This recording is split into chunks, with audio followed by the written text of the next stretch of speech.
What is going on, everyone? My name's Boit, and I'm back with some more Age of Mythology, the Titans action, spawning in the right side of the map in the yellow color, playing as Ra.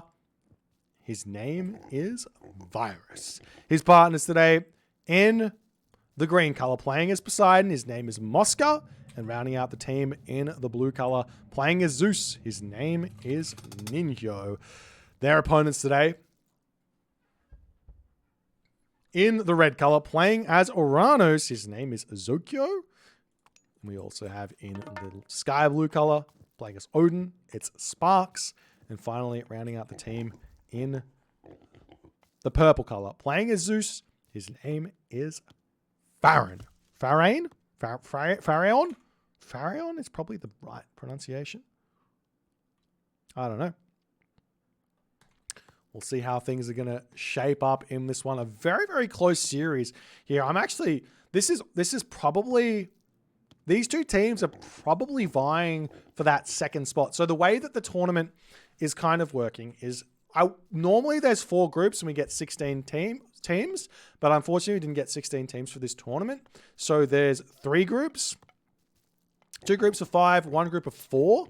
So the top 3 teams from the groups of 5 goes through, and the top 2 teams from the group of 4 goes through. And I think from memory, this team is in the group of, yes, this team is in the group of 4. So these guys are the guys who are going to be vying for getting out of their group here. Most likely they're really, really solid teams, but there's some very, very stiff competition in front of them in one of the other teams that's in this division here.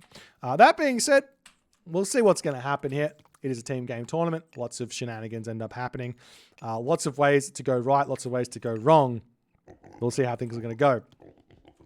As Zokyo moving up onto this position here with his citizens. What's the game plan here for GDM? Going for this composition of Uranus, Odin, Zeus. What's the game plan? I mean, you've got to take advantage of the fact your opponent has got a Ra. What's the weakness of Ra? Well, the weakness of Ra, who's playing Ra over here? We've got Virus. The weakness of Ra is that it takes a while for Ra to get going. It really does. You can Shifting Sands and do an aggressive attack with, you can Shifting Sands and do an aggressive attack with Ra, with your team involved. But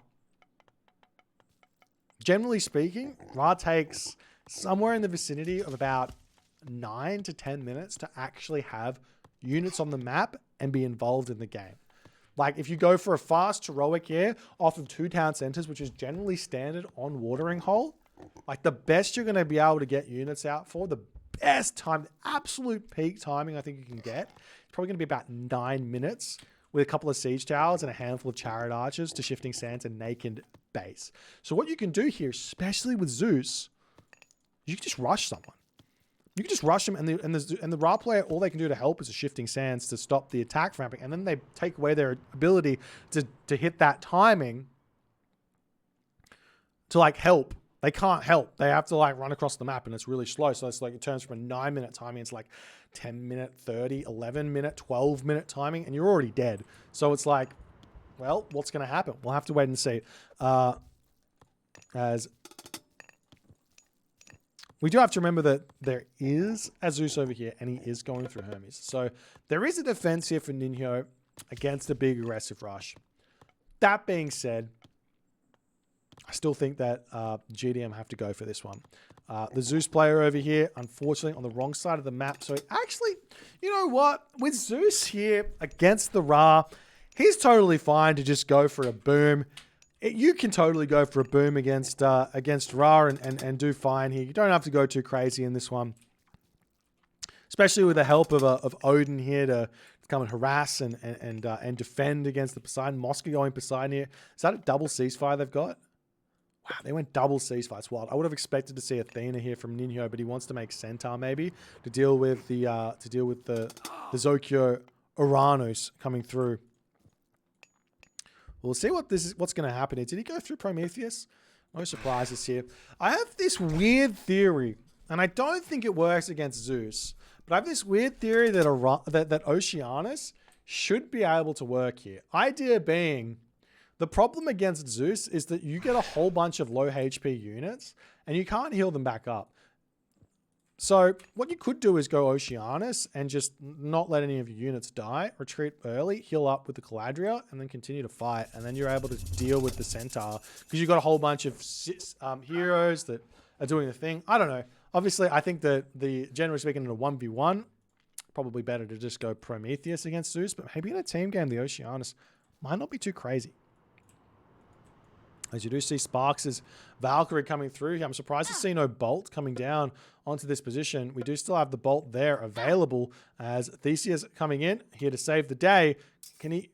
Nope, can't pull that one away. So it does end up picking off one there as another villager getting involved on this position. Moscow getting caught out pretty badly there as we do see a Bolt on that one there as a Hero Mill is in for Zodiac there. Town centers are up for both Farron and for Virus.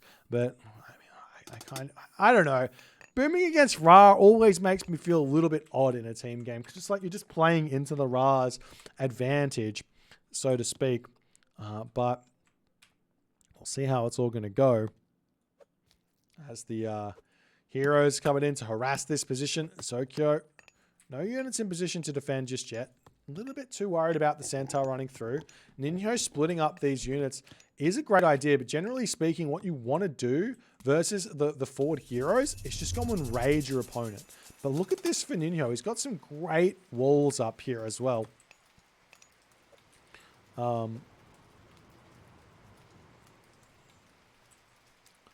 As GDM, Zokyo does manage to defend for the time being. Hasn't lost a citizen. Did get pushed off the hunt. Part of me also thinks that you really don't even need to be on secondary hunt like this against Greek, especially against Zeus, especially if you've got hippos in your main base. You can just defend.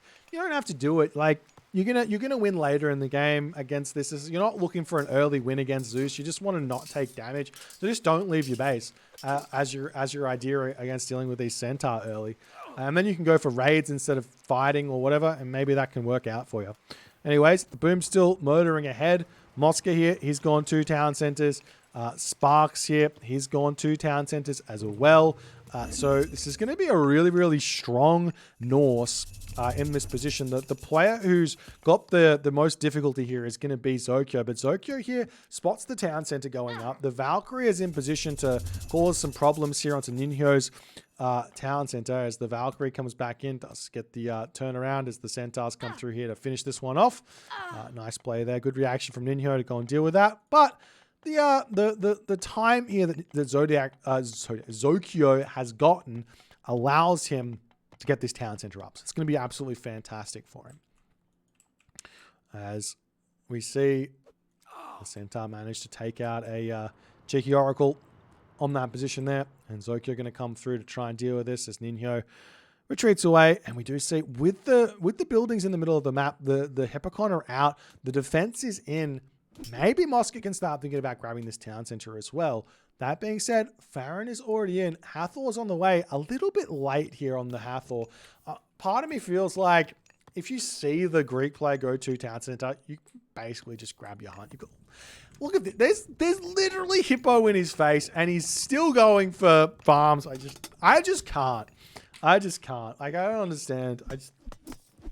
One day I'll understand Ra. I just don't get it. I'm never going to get it. It's fine. Maybe someone can explain it to me. All right. It's like you're retreating back. Actually, no, he's going for a raid here, actually.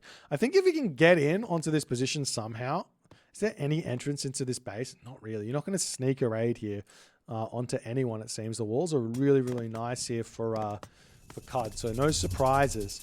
So you do see a cheeky little shockwave there, allowing the walls to get up, and the Centaur going to get away. Not getting a kill there is a little bit of a pain. Locust comes down. It's always... Locust is one of those god powers which is just like, you see it do nothing so much of the time that whenever it does something, you kind of just go, ah. Anyways, Rock getting chased down here by the Terma. A little bit of micro goes a long way on taking out a Rock. And what do I mean by that? Getting underneath the Rock with your 5.83 speed Urano's Terma would have killed off this Rock. There's no reason for this Rock to have gotten away from a hero Terma in that position there.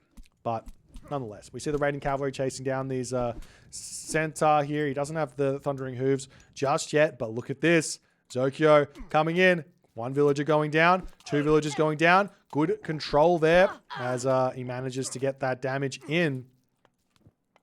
And Zokyo going to be searching around for some more kills over here as the villagers on this position going to start getting targeted down as well. Meanwhile, on this position, we do see Ninho able to get his town center up. Zokyo a little bit too late on this one. Or is he? As the Murmillo targeting the town center. It's going to be close. It's still going up in damage, but the villagers are getting sniped down. And maybe Ceasefire has to get utilized here to help this one get up as the Centaur coming back. But there's already some heroes in as well. Hero Murmillo's coming through in spades there for Zokyo as he's going to be able to push through and take out those Centaur. The villagers still getting chased down. No town center up there for Ninho. No Ceasefire put down, and it does look like this one's been prevented as the Murmillo heroes chasing this in. You kind of just have to send one onto each of those Centaurs, kind of best practice, so to speak. As meanwhile, the attack coming through Forest Fire gets drained on this, or used on this position as Mosca trying to hold on, and Mosca says,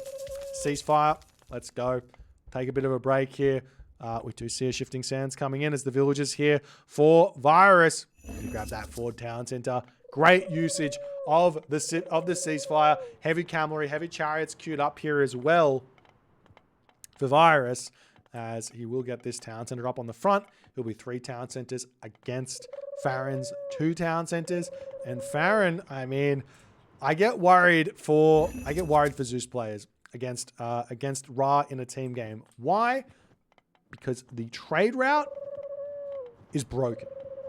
Trading is broken in team games. For whatever reason, Ensemble Studios thought, you know what? It'll be a great idea if we could trade to an ally and get just give them a little bit more gold for it. There couldn't be anything wrong with that. Basically, in a team game, the map's already bigger. You're already trading further away from the map than you normally would because you're going to someone else. And yeah, it's just like, then you get the bonus on top of it. It's like, well, that's just Ra's paradise. Ra's going to have a lot of fun here in this game. Now, you can take advantage of it as a Greek player as well, but it's not as good because you can't just spam that gold onto mercenaries. So we see a bit of a cheeky restoration coming in as Farron's trying to make a good fight happen here, but with those heavy cavalry in and mercenary cavalry coming out, it's going to be a tough fight to win here for Farron, but he's doing his best on this position. Meanwhile, the raids here have managed to take down some Sparks villagers there, but Sparks is on 4 town centers at the moment.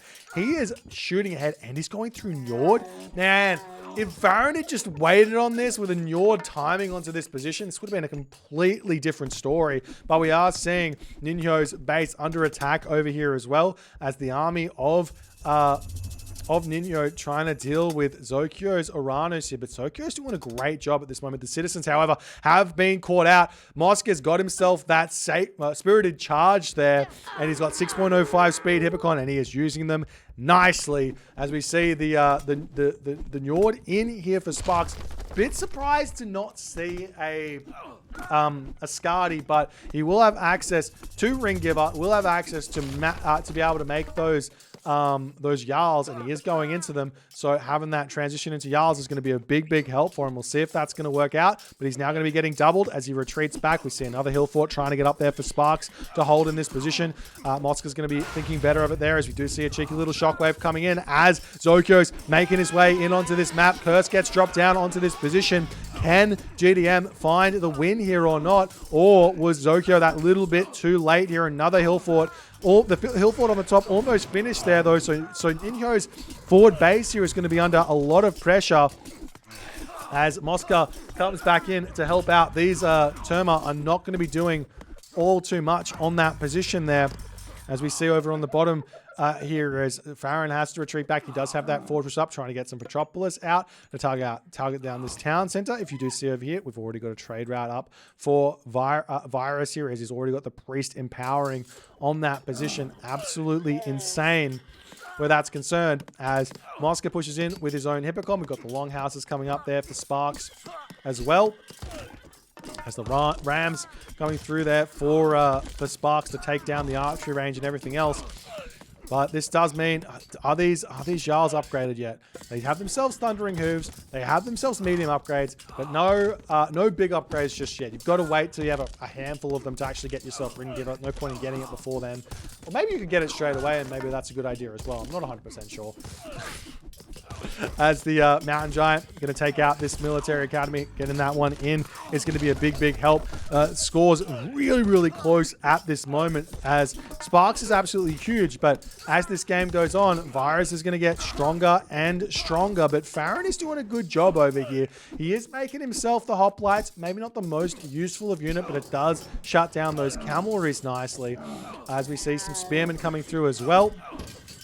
And it looks like Farron's probably not going to be able to completely break through here, but he is fighting underneath that fortress there nicely, as the Mountain Giant still staying alive here. And Ninho says, all right, time to take a breather. And this gives Sparks his Ulf Jarls with Ring Giver. 288 HP. I'll repeat that. 288 HP. Compare that over to a Hippocon, which is heavy at 187 HP. This Ulf Jarl is 3 population, ladies and gentlemen.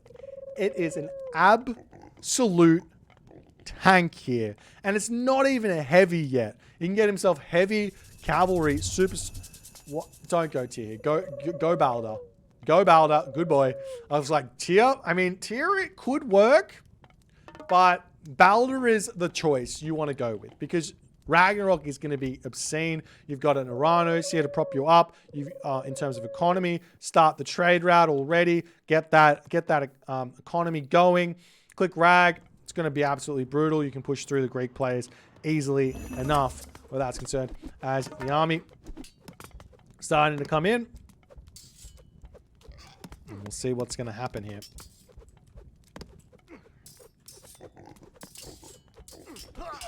The Ulf Jarl starting to come through. Lots of upgrades coming in as Helios is in for Zokyo. That's the second time I screwed that one up. Zokyo with the Helios there. I apologize. Coming through for Zokyo. Helios means some big advantages. How do you get a citizen in here? And if you get this citizen in, how do you not just try and sneak up a sky passage here? Surely you go for if you get this citizen in here, you put a sky passage down there. That's what you do. The walls are going to be huge. That's exactly what Zokyo needs to do to help out Farron in this position, because Farron is going to slowly but surely slip behind Virus here, because Virus is getting so much economy in this game. Town Center for Ninho is going down though, as Sparks is pushing through. Balder about to hit, as I imagine great walls coming through here for GDM as well on this position.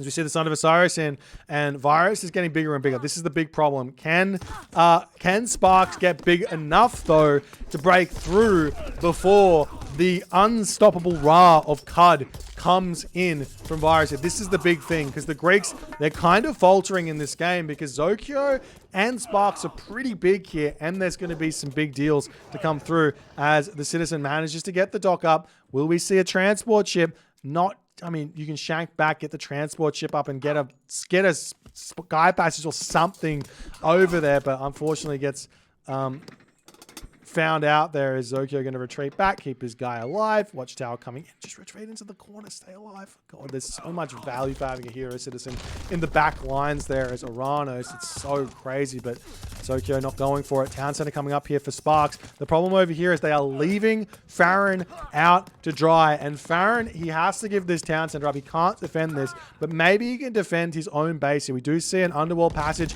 coming in, and he is going for somewhere else. He is going for the back Town Center takeout of Virus here with that Colossus, with that Heliopolis. This will buy him a little bit of time here as that town center is going to go down, but same too will this one go down eventually, especially with a siege works and a catapult to come through here as well. Personally, I think that Sparks has just got to click the button. He's got to click the button and go now. He's going to be able to clean up Ninho immediately. There's no way he's going to be able to hold a Ragnarok at this position. You could also see Zokyo getting himself out. He's making Satyr get himself out some of those Hecagigantes and go for some kind of Helios plays onto Virus here as well. As the Heliopoli going to be rolling through here to take out those houses and everything else in the main base here. And Virus is pulled back into his main base. This Underworld has done absolute work for Farron, buying him time here. In fact, it's pulled him back into this game completely. These walls are doing a great job as well. And we're starting to see Zokyo getting in here with the walls. We do see Mosca is getting in here as well, though, with his own stables. The docks have got to start coming up. This is Watering Hole, and Watering Hole comes with it a lot of shenanigans. The walls are completely up here for Sparks. He's completely blocked Mosca up from this map. Beautiful play here from Sparks. That is such immaculate control of the map with the Norse gods. As we do see the rag has been clicked. It's now up to 440 population, ladies and gentlemen. That is a gigantic Ragnarok. As the game continues along, we will be seeing an attempt to take out these palaces here, but I imagine Ninho is the man who's going to be under the pump here.